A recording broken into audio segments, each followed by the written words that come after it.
Hey everybody, it's Laura Lehman with Hume 110 and the 3-minute rundown for week 12. My conference is going to be doing 2 days worth of poetry on Tuesday, and then on Thursday, we're going to start an incredible novel, Hurston's Their Eyes Were Watching God. So let's get started. We've got a lot to cover.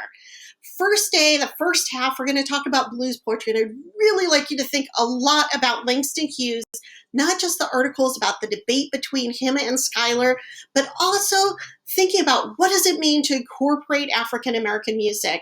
When you start looking at the Weary Blues, pay attention to where he's echoing blues forms, either as in this passage where he's directly quoting the 12-bar blues format, or in other passages where you hear that kind of echo in the background. So in this passage, you'll also notice there's a difference between the narrator and the singer in terms of the kind of language they're using. And the singer is much more marked in terms of dialect. Why is Hughes doing that? Really important to think about. And what does Hughes think about dialect and African American voices? The second half of the first day, we're going to be talking about politics and poetry. And here we're focusing on several poets, including Gwendolyn Brooks and Claude McKay. This is really a moment for us to think about the intersection of gender, sexuality, and politics and African American form during this time period. Both of these poets are just incredible technicians in terms of their ability to not just use forms, but really to change the terms of the forms and what they mean. So really trying to rethink what an American poetic tradition would be. This is not an assimilationist gesture when people like McKay are using sonnets. He's not looking for recognition. He's really trying to challenge the racism that he sees around him.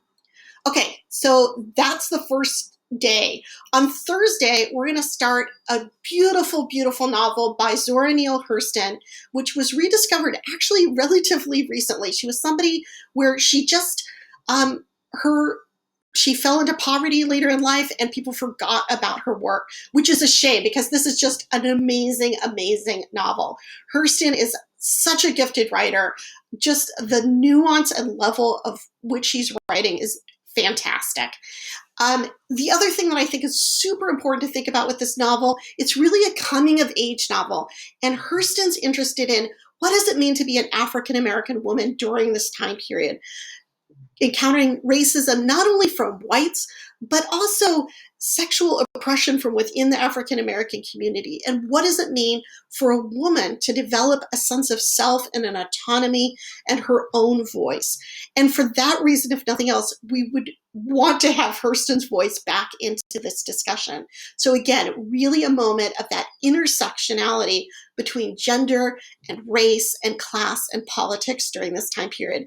This is an incredible book, and I'm so excited to be working on it with you. Looking forward to talking to you this week. Take care.